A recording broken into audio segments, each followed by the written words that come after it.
Assalamualaikum warahmatullahi wabarakatuh. Waalaikumsalam warahmatullahi wabarakatuh. Perkenalkan, saya Adi Yusuf Harianjaya, mahasiswa dari program studi farmasi Fakultas Farmasi Universitas Buana Perjuangan Karawang. Di sini kita bakal ngobrol asik nih tentang generasi milenial tanpa narkoba. Pastinya teman-teman semua udah nggak asing lah ya dengan pembahasan yang seperti ini. Tapi di sini juga saya nggak sendiri pastinya. Saya ditemenin oleh Bapak Irfan Kaputra. Pak, lagi di sini sebelum itu saya bakal ngebacain CV-nya dulu nih tentang Pak Irfan. Beliau lahir di Jakarta 9 Maret 1985. Jenjang pendidikannya menyelesaikan S1 Farmasi di Universitas Indonesia serta profesi apoteker di Universitas Indonesia juga. Berarti lulusan ini Pak ya? Iya, we are the yellow jacket. Luar biasa. Beliau sekarang bekerja di Dinas Kesehatan Kabupaten Karawang. Kalau boleh tahu di bagian apa tuh, Bang? Saya bekerja di seksi alat kesehatan dan PKR. Berarti sekarang sibuk nih. Ya, lagi sibuk ini sih. Kebetulan seksi saya itu mengurusi bagian vaksin. Waduh. Ya, jadi lagi sibuk vaksin. Luar biasa ya. Udah ini lulusan UI, sekarang kerja di Dinas Kesehatan kan. Terus juga pengalaman organisasinya juga luar biasa nih. Menjabat sebagai Ketua Regional Instan Nusantara Bandung 2015 sampai 2017. Lalu sebagai Wakil Ketua Ikatan Apoteker Indonesia PC Karawang, Kabupaten Karawang, jadi sebagai pengurus cabang di Karawang. Ini berarti di masa pandemi ini kesibukannya double dong Pak? Ya gitu. Sebagai wakil di IAI juga dan juga di Dinas Kesehatan juga. Waduh, luar biasa. Selain itu ada lagi nih Pak kesibukan di luar pekerjaan mungkin fokus olahraga mungkin? Hobi foto aja sih. Oh, hobi foto. Ya, oke. Foto-foto berarti nih hobinya Bapak suka jepret-jepret di jalan nih. Nggak di jalan juga sih, saya lebih suka ke landscape gitu, dari pemandangan. Main alam. Ya, teman-teman, di sini pastinya udah banyak lah ya dari kita semua yang kayak punya pertanyaan yang bisa dibikin gimana ya? Pastinya tuh kayak jadi permasalahan yang serius gitu, terutama di kalangan kita yang harusnya bisa jadi penerus bangsa malah merusak gitu kan. Di kalangan remaja sendiri tuh Pak, saya lihat tuh ada data dari Kementerian Kesehatan itu sekitar 27% itu pengguna narkotika adalah remaja tuh Pak. Nah, itu apa sih Pak yang bisa membuat remaja ini bisa kayaknya sekitar 27% itu di seluruh Indonesia, berarti kan bukan hal yang sedikit ya kasusnya. Itu aksesnya dia bisa dapat kayak gitu gimana sih Pak biasanya? Akses narkoba ya? Iya. Biasanya sih kalau narkoba biasanya dia dapat dari lingkungan sekitar, tempat dia tinggal, dari pergaulan. Sekarang kan lagi musim medsos ya, jadi sekarang ada ya dari medsos, dari Instagram apa segala macam. Berarti itu dampak sosial juga salah satunya Pak ya? Ya. Nah, di sini juga kita kemarin dari teman-teman udah sempat lihat berita nih Pak. Ada bahkan dari Karawang sendiri itu masih terduga sih memang ya, itu dikabarkan dia memproduksi salah satu jenis narkotika tuh Pak. Untuk meneruskan aja ya, kayaknya saya nanya juga ke teman saya yang orang BNN Karawang. Jadi dia tuh bukan memproduksi. Jadi kalau untuk memproduksi kan kayak memproduksi obat gitu ya. Dia kan butuh peralatan yang canggih ya. Betul. Jadi kayak butuh ada alat pengaduk, pengecer, ngental. Kayak untuk teknologinya juga kayak untuk memproduksi belum gitu ya, belum mumpuni untuk memproduksi. Jadi itu sebenarnya kata teman saya orang BNN, kebanyakan di Karawang itu meracik. Meracik. Ya. Jadi meraciknya itu bukan dari obat-obatan malah. Jadi mereka itu menyalahgunakan pembalut wanita. Jadi merebus pembalut wanita, kan pembalut wanita isinya ada klorin, ada apanya. Nah itu yang dipakai buat dia teler. Gitu. Jadi ada juga karena teman saya orang BNN Banyak sekarang tuh penyalahgunaan obat-obatan batuk, obat-obat batuk seperti iya, Comix ya. Jadi minum dia sebox gitu. Nah gitu. Jadi minum Comix, minum ya itu rebusan pembalut. Terus banyak lagi disalahgunakan tuh obat-obat kayak seperti tramadol, seperti Heximer yang disingkat hexylphenidil gitu. Jadi dia bukan memproduksi sih sebenarnya, jadi meracik. Oh, berarti dia meracik bahan yang bisa menimbulkan Ya, efek. bisa efeknya jadi nge-fly gitu. Itu kalau untuk seperti yang ada tadi seperti disebutkan kayak ada beberapa jenis obat itu ya Pak, itu berarti dia bisa mendapatkan dari mana? Makanya dia ada yang jual-jual tuh di warung-warung sekitar gitu. Makanya kemarin kata temen yang orang BNN, dia menggerebek warung-warung gitu, jadi banyak yang menjual kayak tramadol, Heximer.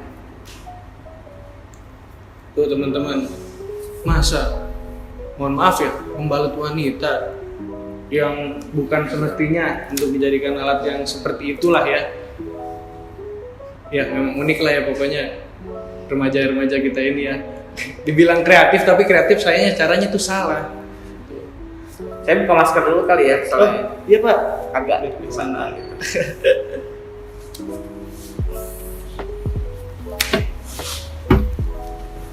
Berarti kalau Ya. seperti kayak yang tadi udah bilang ada bahkan sempat ada yang sampai penggerebekan itu ya Pak ya. Itu sebelum kejadian lah ya. Itu sebelumnya dari Karawang sendiri Pak, dari pihak yang berwenang seperti dari BNN atau biasa dari Dinas Kesehatan gitu ya Pak? Dinas Kesehatan sih fungsinya itu sebagai bukan penegak ya. Jadi kita tuh fungsinya sebagai penyuluh lah.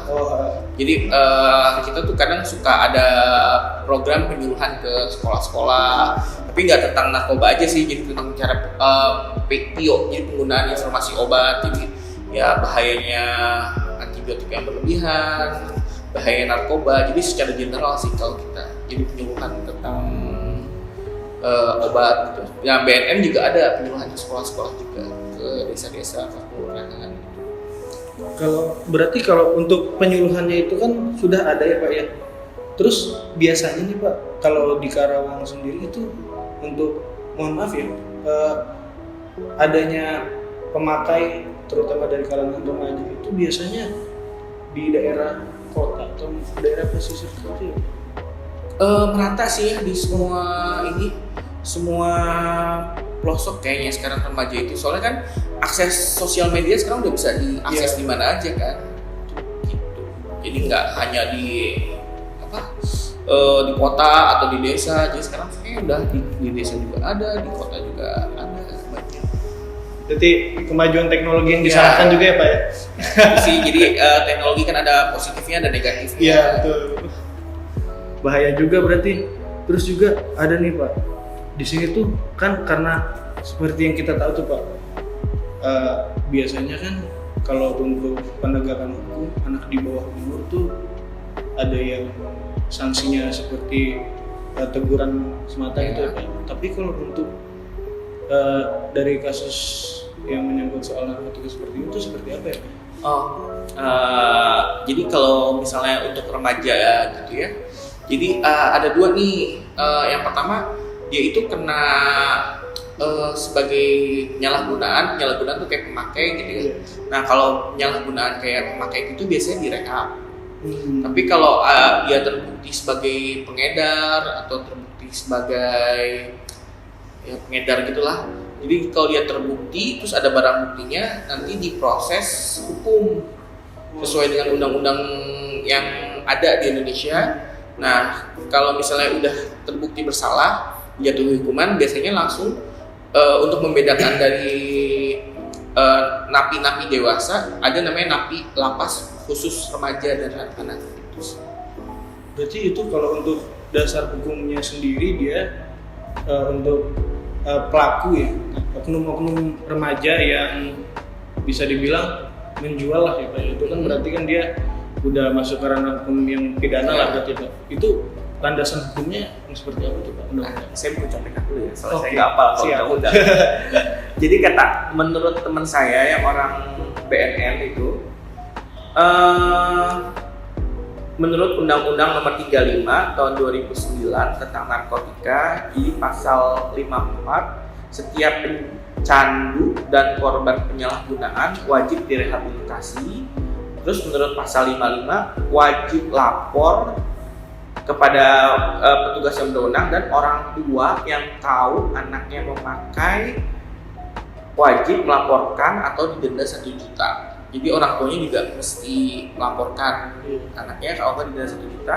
Terus ada pasal 112 dan 114, bagi yang memiliki, menguasai, dan mengedarkan narkoba maka akan dikenakan hukum tindak pidana tergantung golongan narkotikanya. Jadi golongan narkotikanya beda-beda tuh derajat hukumannya, tapi minimal itu 4 tahun penjara.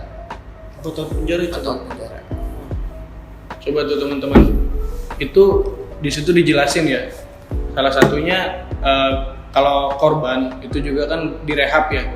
Itu juga korban yang direhab ini teman-teman yang amit-amit ya, itu sampai ada yang pakai kayak gitu kan, berarti salah satu faktornya kan dari sosial, misalnya kayak teman atau apapun itulah ya.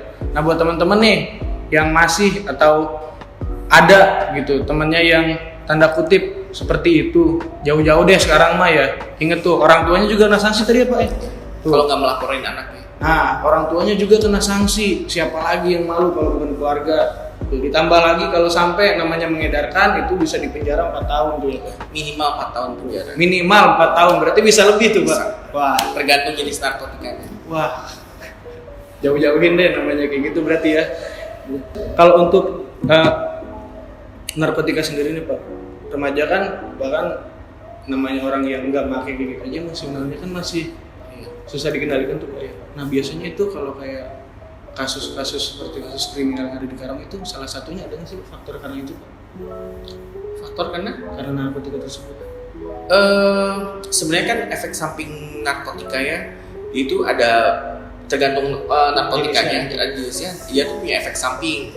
Kayak misalnya si halusinogen. Jadi efek samping itu ada halusinogen, itu biasa karena ganja. Jadi ganja itu bisa bikin halu lah istilahnya, jadi bikin nge-fly gitu. Nah terus ada yang bikin merangsang stimulan seperti sabu-sabu, ekstasi. Terus ada juga yang bisa menyebabkan depresi seperti heroin, morfin. Nah itu bisa menyebabkan depresi. Jadi beda jenis narkoba, efek sampingnya juga beda-beda. Itu apalagi kalau udah kecanduan itu harus berarti dia. Kalau teman-teman. Iya, tapi kan kalau misalnya udah parah banget, makanya kan ada yang direhab, ada yang dihukum. Nah di rehab juga ada pengobatannya tuh. Jadi ada pengobatan, dikasih obat-obat, misalnya dikasih psikotropik gitu, lama-lama turun dosisnya gitu. Terus kalau untuk yang direhab itu Pak, kalau di Karawang sendiri berarti ada itu Pak? Nah di Karawang tuh tempat rehab narkoba tuh ada pertama ada di BNN, ya. di RSUD, sama di puskesmas sudah ada.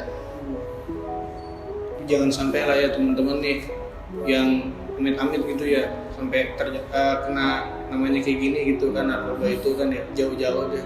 Sekali lagi itu, tapi kalau untuk seperti orang rehabilitasi itu dia ngeluarin biaya lagi atau seperti apa Pak biasanya? Kalau nggak salah ditanggung sama pemerintah. Oh, ditanggung pemerintah. Iya. Karena dia pengobatan lah berarti. Iya, pengobatan. Ini Pak, untuk faktor-faktornya sendiri itu, faktor kenapa sih ada yang sampai nekat menggunakan gitu, bahkan ada yang maaf bisa kecanduan gitu. Apa aja sih Pak biasanya tuh yang pengalaman ada di sini di Karawang terutama? Banyak sih ya faktor-faktornya, ada macamnya kayak faktor sosial, kayak misalnya sosial tuh sama kayak faktor lingkungan juga ya. Jadi kayak teman-teman sekitarnya make gitu kan, teman-temannya make, terus dia yang nggak make jadi dia nggak kelihatan keren gitu kan. Terus ya terbawa pergaulan juga, jadi banyak lah kalau faktor sosial kayak gitu.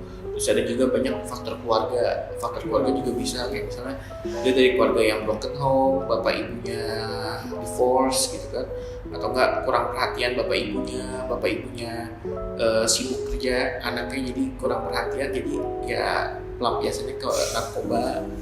Terus ada faktor individu juga sih, jadi kayak misalnya nggak pedean gitu kan.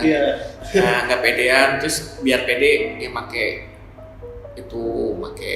narkoba gitu, menyalahgunakan. Berarti faktornya lumayan banyak juga ya. Berarti bisa dibilang tergolong sensitif lah ya. Ya. Ada tadi dari karena teman, karena keluarga, nggak pede tuh. Itu yang unik tuh tadi tuh, yang nggak pede itu tuh Pak. Nggak pede malah makin narkoba dinya ya. Banyak kan kasus-kasus yang kayak artis-artis gitu kan, dia jadi kayak banyak streaming apa-apa, jadi biar dia pede, biar dia pakai narkoba gitu kan. Jadi biar ada yang bilang biar nggak cepet capek gitu kan, biar menjaga stamina. Padahal kan menjaga stamina bisa dengan olahraga, minum vitamin. Iya gitu betul, pola hidup sehat lah Pak ya.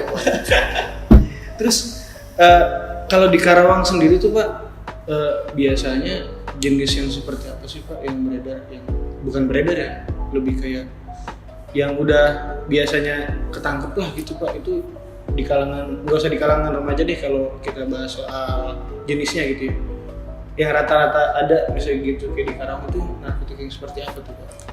Kayaknya kata teman saya yang kerja di BNN, hampir semua jenis kayaknya ada. Hampir semua jenis?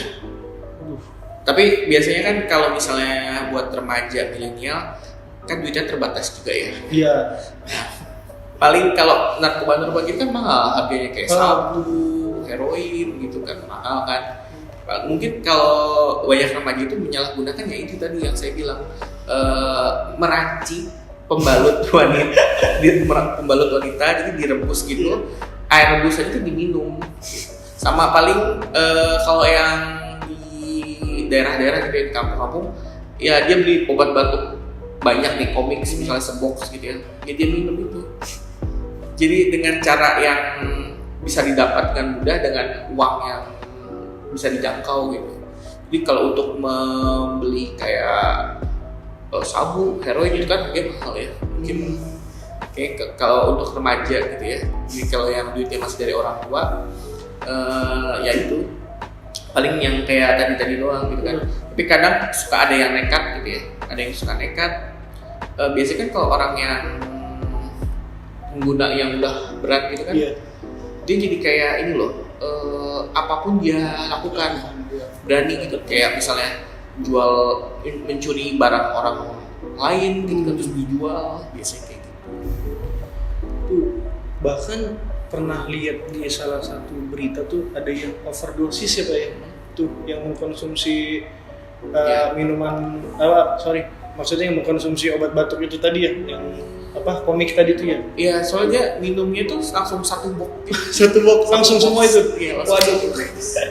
Tuh coba cuma buat ya hal yang nggak penting lah ya. Tuh sampai minum obat batuk yang nggak semestinya, itu kan ada dosisnya. Dosisnya kan maksimal sehari 3 kali lah. Sehari 3 kali. Iya, kalau dosis saset itu kan obat batuk maksimal kan. Yeah. Nah ini dia minum 1 box sekali minum. Ya gimana nggak overdosis. Jadi kasihan, udah bahkan misal kayak tadi yang udah dijelasin oleh Pak Irfan tuh punya masalah, bukannya nyari jalan keluar ya, itu malah beli narkoba yang notabene harganya juga nggak murah. Tuh coba, mohon maaf kalau orangnya remaja pengangguran gimana ayo? Udah nggak punya uang kitanya, malah uangnya dihabisin buat kayak gitu, nyolong duitnya, udah kenanya pasal nanti pencurian ya Pak ya. Pasarnya berlapis. Ya, pasal berlapis tuh. Tadi kayak yang tadi udah disebutin tentang narkotikanya aja bisa 4 tahun minimal tuh. Ditambah lagi pasal berlapis, tindak pidana, pencurian. Itu berarti bahaya banget ya Pak ya. Bahaya banget. Jauhin tuh buat teman-teman yang generasi milenial nih katanya.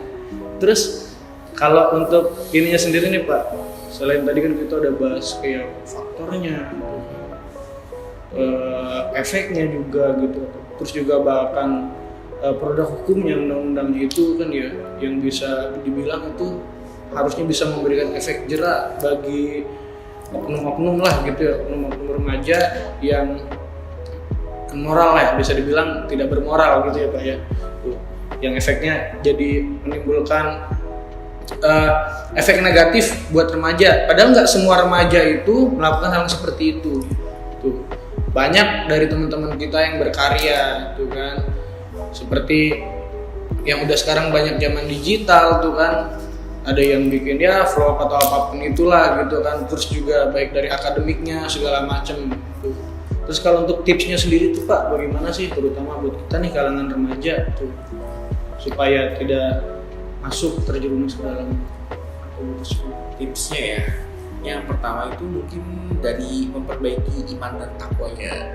Balik lagi ke itu sih. Jadi kalau misalnya ya kalau imannya bagus, niatnya bagus, gitu kan, nggak mungkin dia tergoda dengan narkoba gitu kan. Jadi perbanyak ya sholatnya dibenerin, ya ngajinya atau gimana kan, orang sering baca Al-Quran kan, sering baca hadis-hadis gitu kan, jadi tahu kalau misalnya narkoba itu nggak boleh, dilarang sama agama gitu sih sebenarnya. Dari kalau dari itu kan ya iman takwa, terus mungkin kalau dengan faktor keluarga gitu ya, kayak yang mungkin bapak ibunya lebih sering perhatian ke anaknya, jadi semua dimulai dari keluarga sih, dari lingkungan keluarga. Kalau lingkungan keluarganya bagus, kalau misalnya anak kan biasanya kalau lagi broken home gitu ya, kalau dia punya masalah di keluarganya, dia nggak bisa cerita ke siapa-siapa, yang mungkin lampiasannya ke narkoba itu. Kalau keluarganya bagus gitu ya, kalau anaknya punya masalah di luar, di sekolahan misalnya putus cinta lah apa, kalau bapak ibunya perhatian kan, anaknya mungkin nggak, wah bapak ibu gue udah perhatian nih gitu, jadi dia nggak mungkin lampiasan ke yang lain kan. Nah itu sih semua bermula dari keluarga. Terus apa lagi ya? Ya mungkin kalau faktor sosial, pandai-pandai milih temen kali ya. Iya. Pandai-pandai milih temen. Jadi ya lihat-lihat dulu lah temen tuh kayak gimana gitu. Ya backgroundnya gimana. Jadi harus pandai sih milih-milih temen. Ya mungkin satu lagi tipsnya dari saya, cari kegiatan yang positif. Seperti cari hobi lah, misalnya hobi yang positif gitu, kayak main futsal, main bulu tangkis, main olahraga, apalah tenis gitu kan. Mungkin fotografi, kayak saya kan hobi saya itu emang fotografi gitu, jadi lampiaskan hobinya ke fotografi. Dan mungkin ada yang hobinya traveling mungkin. Daripada duit jalan-jalan, jadi daripada duit dipakai buat beli narkoba, mungkin buat traveling, backpackeran sekitar dengan naik gunung. Itu kita harus balik lagi nih ke pertama tentang kayak tadi yang dibilang hablum minallahnya lah bahasanya gitu ya mungkin tuh. Terus yang kedua hablum minannasnya nih, tentang kita kemanusianya, terutama tuh dari keluarga tuh. Kita juga sebagai remaja nih kayak ya biasa kan faktor yang saya lihat juga tuh Pak, itu sekitar data yang ada tuh 72 saya lupa maaf ya, 70% itu pria penggunanya, dan 20%-nya lagi itu adalah wanita. Misalnya yang cowok tuh ya, ini juga trigger buat saya juga sih ya tuh. Yang cowok nih mesti kita kayak punya masalah tuh, apalagi calon pemimpin keluarga mungkin kayak masih bocah lah gitu mungkin. Tuh itu kita kalau namanya ada masalah terutama di keluarga gitu ya, jangan sampai lah yang namanya kayak gitu. Yang ada tuh kalau punya masalah, dari jalan keluarnya jangan narkoba gitu, apalagi harganya mahal. Mendingan kayak tadi yang dibilang Bapak, uangnya mending buat kayak hobi di fotografi, bisa buat beli lensa. Terus yang hobinya futsal bisa buat beli sepatu futsal. Terus ada nggak sih Pak, kan tadi tipsnya udah nih gimana supaya kita nggak kena terjerumus dalam narkoba. Terus pesan-pesannya nih buat semua remaja milenial, bukan cuma di Karawang nih, tapi di seluruh Indonesia, buat teman-teman yang nonton nih nanti, itu gimana nih Pak? Pesannya yaitu kalau misalnya punya masalah, lebih baik cari teman yang dekat atau dengan cari keluarga. Jadi kita menceritakan masalah kita gitu. Jangan stres dikit ada masalah misalnya diputusin, larinya ke narkoba gitu. Terus pesannya lagi ya cari kegiatan yang positif sih. dan memperbaiki iman dan takwa kepada yang menciptakan kita. Jangan kalau galau berarti nih gitu ya Pak. Jangan lemah tuh. Kalau galau ya cari lagi. Jangan cari barang kayak gitu. Ini mah udah mah hatinya rusak, nanti badannya juga rusak ya Pak. Ya makanya kan ada tuh yang berita misalnya kalau misalnya galau diputusin cewek gitu. Iya. Kan di berita tuh banyak 9 juta wanita di Rusia tuh masih membutuhkan pria. Makanya mungkin kalau di Indonesia nggak laku, mungkin di Rusia laku. Nanti bisa ini dong, kayak kemarin Vicky Naki. Ya. Tuh. Jadi buat temen-temen nih, jangan sampai lah ya namanya kayak gitu. Tadi putus cinta, jangan masukin narkoba. Tuh, ingat semuanya. Mungkin ada lagi nggak nih Pak bahasannya tentang yang lainnya? Atau mau disampaikan lagi? Ya itu aja sih mungkin bagi saya, kalau masih muda kan hidup masih panjang ya. Iya. Terus kalau pakai narkoba kan nggak hanya merusak sistem saraf, ya merusak ini juga sih, kayak mudah depresi lah, mudah apa gitu kan. Jadi emang intinya say no to drugs. Oke, say no to drugs tuh, dengerin teman-teman. Iya, kayak tadi udah dibilangin sama Pak Irfan dari awal. Salah satunya tadi yang di undang-undangnya Pak ya, gitu supaya efek jerahnya itu ada yang sampai tadi direhab di awal. Setelah direhab, orang tuanya juga bisa bersangkutan kalau sampai tidak melaporkan anaknya. Terus yang ketiga itu di penjara minimal 4 tahun tuh. Biasa ada dendanya juga coba. Ada nih. Nah, ada dendanya juga yang pastinya nggak sedikit tuh. Banyak ruginya. Selain tadi masalah ada yang direhab, orang tuanya, keluarganya bisa didenda, ada juga yang di penjara itu.